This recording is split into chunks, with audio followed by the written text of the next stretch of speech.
नमस्कार दोस्तों, कैसे हैं आप? मैं हूं गौरव और ये है ट्रांसफॉर्मेशंस। रिसेंटली हमने देखा किस तरीके से नीट का एग्ज़ाम लीक हो गया और उसके बाद ओवरऑल इन सब चीज़ों का कितना ज़्यादा इफेक्ट पड़ता है छात्रों, स्टूडेंट्स के माइंड पे, social pressure, mental pressure, academic pressure और इस तरीके की रिपोर्ट्स हमें और भी देखने को मिली। जैसे कि 2023 में लगभग 13,000 से ज़्यादा छात्रों ने सुसाइड कर लिया, सिर्फ और सिर्फ stress, tension, pressure, academic pressure, social pressure की वजह से। और इसी तरीके की रिपोर्ट्स हमें 2024 में भी देखने को मिली थी, जब लगभग 14,500 से ज़्यादा स्टूडेंट्स ने सुसाइड कर लिया था। अब ये सिर्फ़ और सिर्फ़ आँकड़ा है, नंबर है, डेटा नहीं है, ये युवा हैं, देश का फ्यूचर है, आपकी मेरी तरह इंसान हैं और ये सिर्फ़ और सिर्फ़ स्ट्रेस में, टेंशन में, प्रेशर में आके कि उनको बेटर कॉलेज में एडमिशन मिल सके, एक बेटर ट्रांसपेरेंट अपॉर्च्युनिटी मिल सके ताकि आगे चल के वो बेटर जॉब्स कर सकें, एम्प्लॉयबल हो सकें, एक तरीके से ज़िंदगी में कामयाब हो सकें और इस स्ट्रेस, टेंशन के एक तरीके से अंडर वो दबते जा रहे हैं, इन सब चीज़ों में, प्रेशर में वो लेके और काफ़ी बार इस तरीके की गलत राहों पे वो चले जाते हैं, सुसाइड जैसी चीज़ों पे। ऑल्दो काफ़ी सारे इंटेलेक्चुअल्स ने इस बारे में कहा भी है कि किस तरीके से काउंसलिंग सेंटर्स का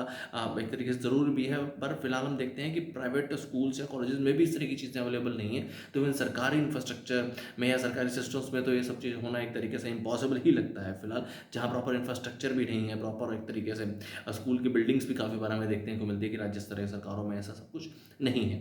तो ओवरऑल इन सब चीज़ों में बेहतरी कैसे हो पाएगी? ऑल्दो फिलहाल हम इन सब चीज़ों को देखते हुए ऐसा भी देख रहे हैं कि कुछ अपोजिशन पॉलिटिकल पार्टीज़ या नए सटायर प्लेटफॉर्म जैसे कि कॉकरोच जनता पार्टी वो ऐसा ऐसे मांग भी कर रहे हैं कि फिलहाल जो एजुकेशन मिनिस्टर हैं उनका रेजिग्नेशन हो जाए तो बेटर हो पाएगा। बट अगर कंक्रीट या ब्रॉडर बेस पे आप समझेंगे तो सिर्फ और सिर्फ किसी एक इंसान की वजह से इस तरह की प्रॉब्लम नहीं है। ओवरऑल सिस्टम में जब तक इम्प्रोवाइजेशन नहीं होगी तब तक सोल्यूशन नहीं हो पाएगा। अब सोल्यूशन कैसे हो पाएगा? जो हमारा पॉलिटिकल एज वेल इलेक्टो सिस्टम है उस पर रेवोल्यूशन चाहिए, उसका चेंज चाहिए। नए इंटेलेक्चुअल और एक तरीके से काबिल लोगों की ज़रूरत है इस सिस्टम में, जो कि फिलहाल आम जनता, आम जनमानस के नुमाइंदे बन सकें, जिस तरीके से चीज़ों से या एक तरीके से नई चुनौतियों से आम जनता परेशान है, उन सबका बेटर सॉल्यूशन कर सकें। वो सब इंटेलेक्चुअल लोग, वो सब नए युवा लोग जिन जो इस सिस्टम में आ सकते हैं।